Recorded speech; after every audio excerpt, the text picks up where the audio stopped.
মনটা ভীষণ খারাপ। আর মন যখন খারাপ থাকে তখন রান্না বান্না খাবার দাবার কোনো কিছুই আমার কখনোই খেতে খুব একটা ভালো লাগে না। চারদিকেই এখন যখন ফেসবুকে ঢুকি চিৎকার, এখানে আহত ওখানে নিহত, এই ধরনের নিউজগুলোই দেখতে পাচ্ছি। বিশেষ করে আজকে 2 দিন মনটা ভীষণ খারাপ হয়ে আছে। আর এই মন খারাপ থাকলে আমি কখনোই রান্নাবান্না বা কোনো কাজ ঠিকমতো করতে পারি না। সারাদিন যতবার ফেসবুকে ঢুকেছি ততবারই চোখ থেকে টপটপ করে পানি পড়েছে বিভিন্ন পোস্ট দেখে। আর এই তো এটা ছিল সন্ধ্যাবেলা, পুরো আকাশটা কেমন জানি লালিমায় চেয়ে গেছে। ভোরবেলাও তেমন কোনো রান্নাবান্না করিনি, আর সন্ধ্যাবেলার নাস্তার কথা তো বাদই দিলাম। কিন্তু ছেলেটা খুব কান্নাকাটি করছে, সে হচ্ছে ডোনাট খাবে। তো আশেপাশে এমন কোনো দোকান ছিল না যেখান থেকে ওকে আমি ডোনাট এনে খাওয়াতে পারবো। আর পাশে যে দোকানগুলো ছিল একদমই বাসার কাছাকাছি, সেগুলোতে ডোনাট বিক্রিও করে না। তো অনেক কষ্টে তার কান্না থামিয়ে তাকে বুঝিয়ে সুঝিয়ে আমি আর তার বাবা নিয়ে চলে এসেছিলাম টেস্টি ট্রিটে।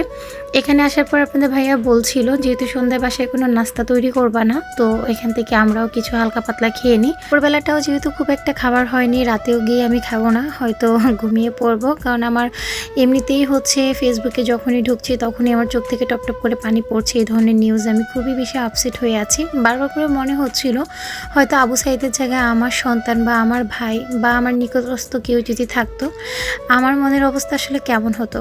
আবু সাইদ সহ আরও যে 5 জন নিহত হয়েছে তাদের আত্মার প্রতি মাগফিরাত কামনা করছি, তাদেরকে আল্লাহ পাক ব্যস্ত নসিব করুক। আমি খুবই ইমোশনাল একটা মেয়ে, আমি এমনিতেই হচ্ছে নর্মালি কোনো মারামারি চিল্লাচিল্লি এই ধরনের কিছু দেখলে অনেক বেশি ইমোশনাল হয়ে যায়। তার উপর আজকে 2 দিন যা হারে ফেসবুকে এগুলো দেখছি, আমার মনের অবস্থা যে আসলে কী পরিমাণে খারাপ আমি আসলে বলে বোঝাতে পারবো না। আমি আসলে কোনো দল করি না, আমার কখনোই কোনো দল করা হয় না। শুধু আমি না, আমার বাবাকেও কখনো দেখিনি কোনো দল করতে। আমার বাবা একদমই নিরপেক্ষ একজন মানুষ। ঠিক আমরাও সেম ভাবে 3 ভাই বোন কোনো দল করি না। আমরা খুবই সাধারণ পরিবারের সাধারণ জনগণ, সাধারণ ঘরের একটা মেয়ে বলতে পারেন।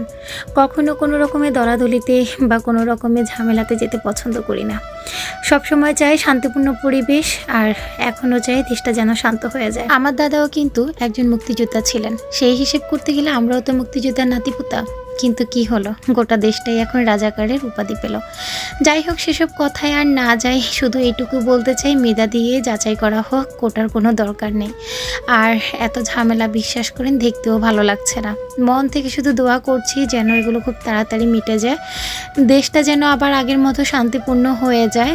আর এই তো সাফওয়ান এবং আমাদের টুকটাক খাবার দাবার শেষ। এখন অনেক আপুরাও বলবেন যে এইসবের মধ্যেও আপনার খাবার খেতে ইচ্ছে করে বা ভিডিও দিতে ইচ্ছে করে। কি করব, গতকালকে ভিডিও দিইনি। এটা যেহেতু আমাদের ডেইলি কাজ তো আমাদের করতেই হবে, তাই ছোট্ট করে একটা ভিডিও আপলোড করলাম। আর সবার প্রতি অনেক অনেক দোয়া ভালোবাসা রইল, যেসব ভাই বোনেরা আন্দোলন করছে। দোয়া করি তারা যেন জিতে ঘরে ফিরে। আল্লাহ হাফিজ।